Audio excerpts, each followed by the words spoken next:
Okay, so one candle power. If you get too close, of course you're going to burn it.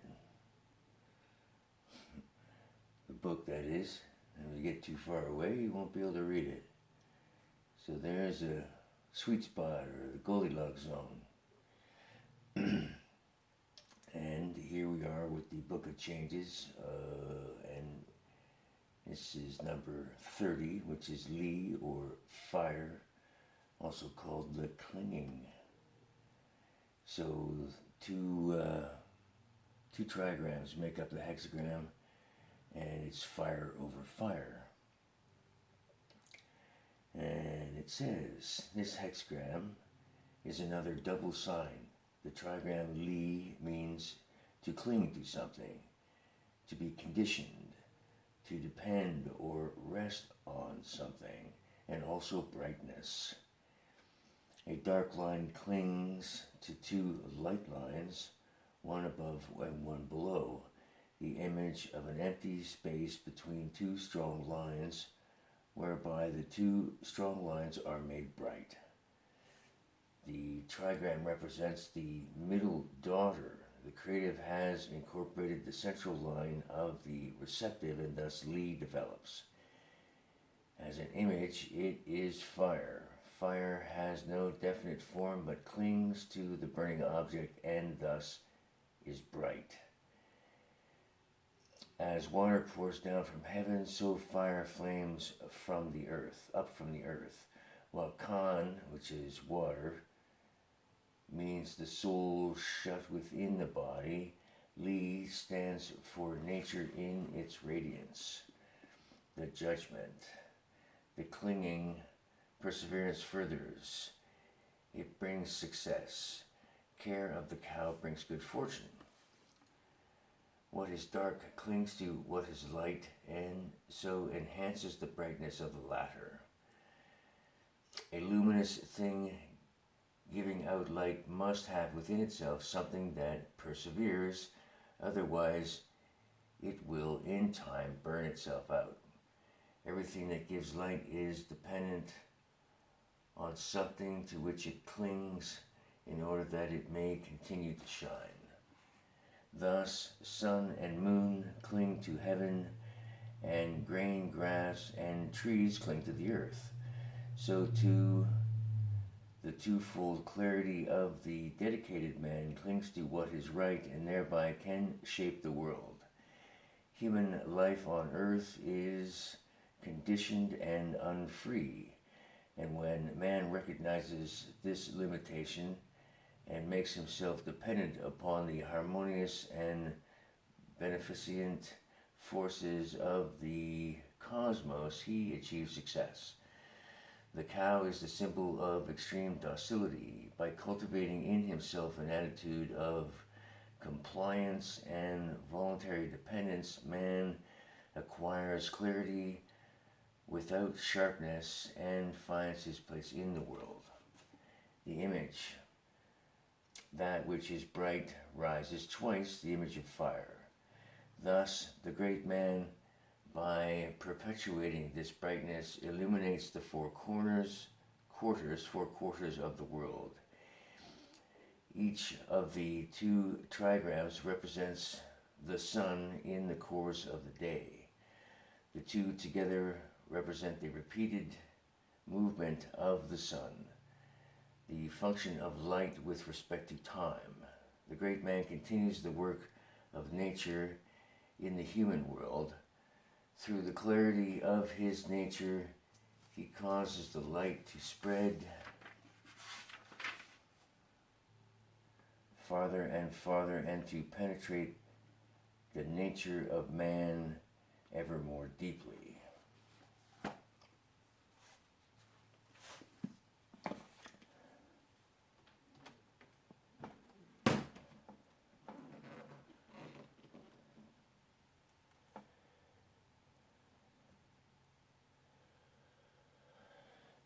Okay.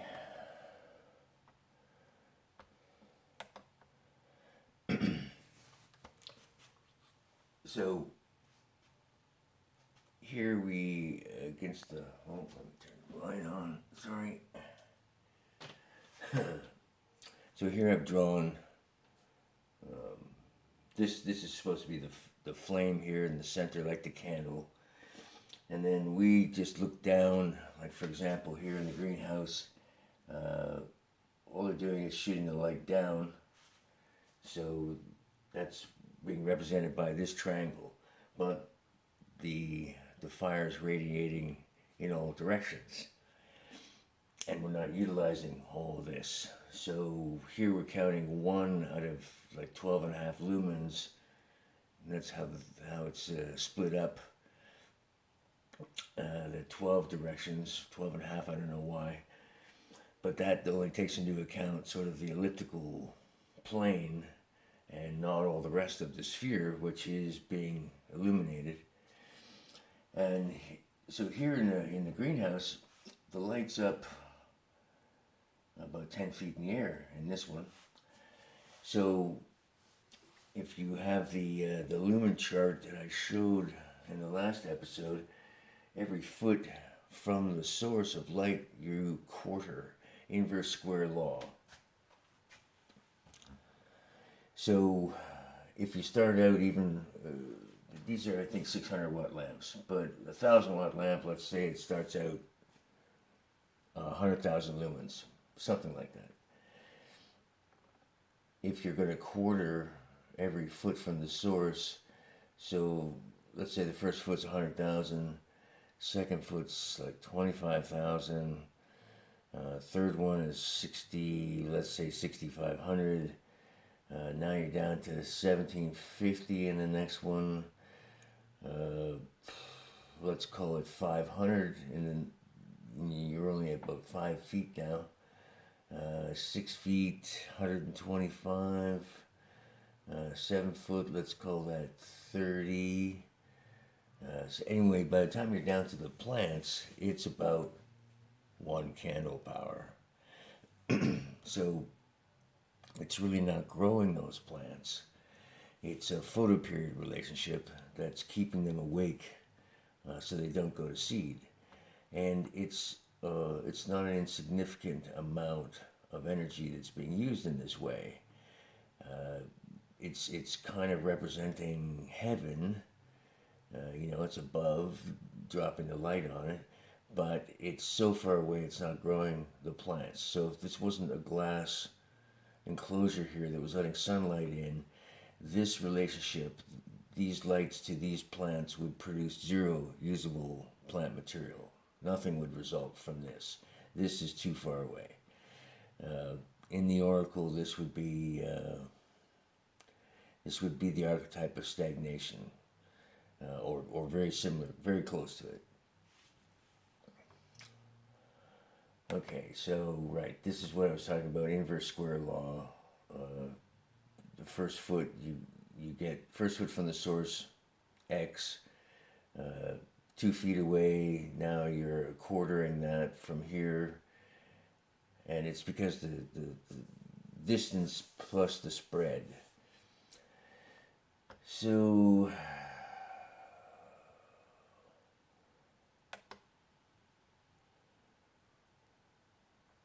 okay, let's go to Dyson. So astrophysics plays in. It's about scale or kind of ignoring scale. So what happens when you've got the sun, and how much light does our sun put out? How much of that's landing on this planet? It's very minute amount compared to the output. So this was the idea of surrounding the star. Let's say you've got a sun on the inside of it, and you surround it and try to squeeze everything, all the energy out of that light situation. And so this is called a Dyson sphere or Dyson swarm. Astrophysicist Freeman Dyson, his concept or a version of this idea. And then this gets taken another step by another astrophysicist named Kardashev.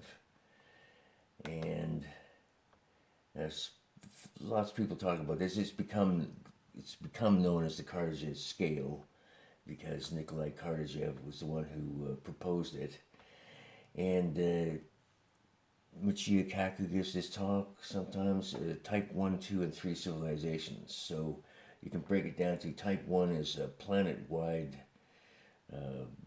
concept. So the sun's out here somewhere, and your planet's here, and how much energy is available there.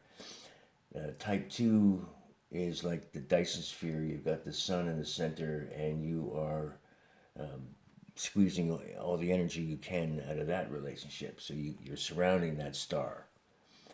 And then type 3 is basically a galaxy, which is a cluster of type 2s. And each one of these steps, was making a much grander, larger civilization. And to round it down or round it off into simple math, each step is, I think it's 10 billion times efficiency increase. I believe that's what it worked out to, 10 billion times. So from a 1 to a 2 is 10 billion, and then to a 3 is 10 billion again.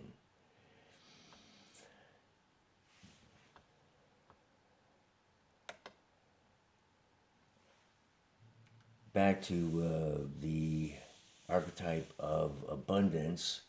If you recall from the last video, its elements were fire, inside, movement. So I would argue that this is your grand scale archetype of abundance. Your density in the center is the fire, and then you can see the spiraling arms outwards that are showing you that this thing is spinning in this direction. And we have some other images of this or concepts of it. So again, spiral galaxies, an intense light in the center of it, and then the radial arms that are rotating around on the outside of it. The universal archetype of abundance.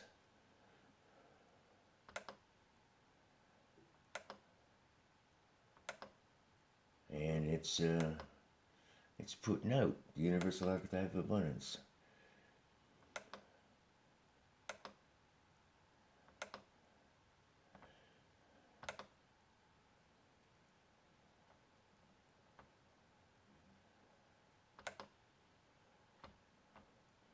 And then not.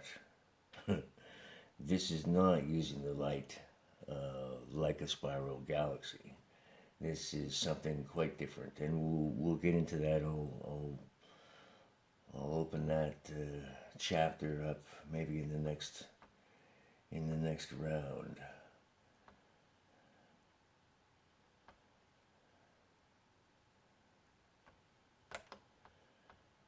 But here you can see that that's what we're working for. The light in the center and the rotation around it. Fire inside movement.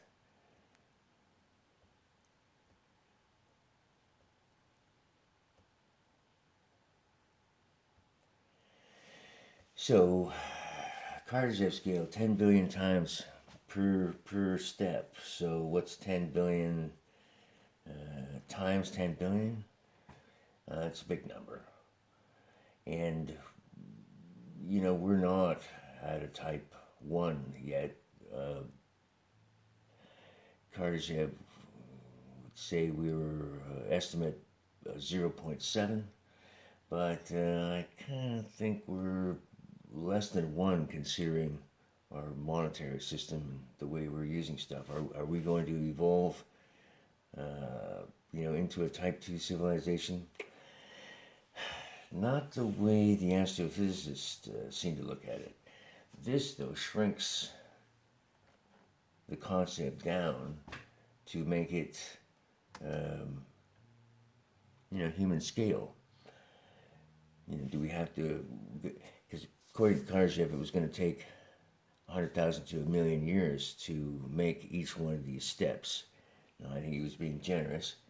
And like I say, I think, because we're actually, we have a deficit column. Our whole financial system is based on debt.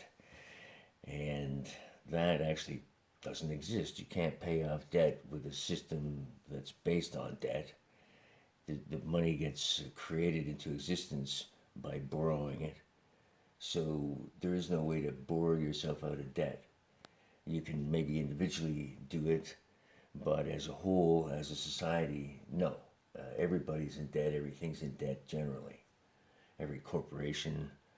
So there's some flaws in that system. There's quite a few flaws. Let's put it that way. Again, this is the yield from one of these barrels, and that was like 21 days. And there it is, packed in the barrel. Happy campers.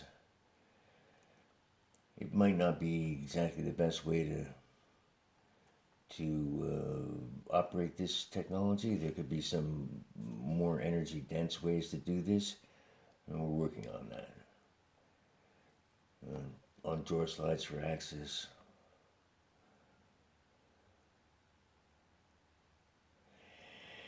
So, what is the benefit? What's the yield by borrowing from a type 2 archetype? And then if we can cluster enough of these together in one area, then basically you're into a type 3 archetype. So what's the yield? What are you gaining by borrowing from that and bringing it down to the human scale? And we'll get into more of that soon.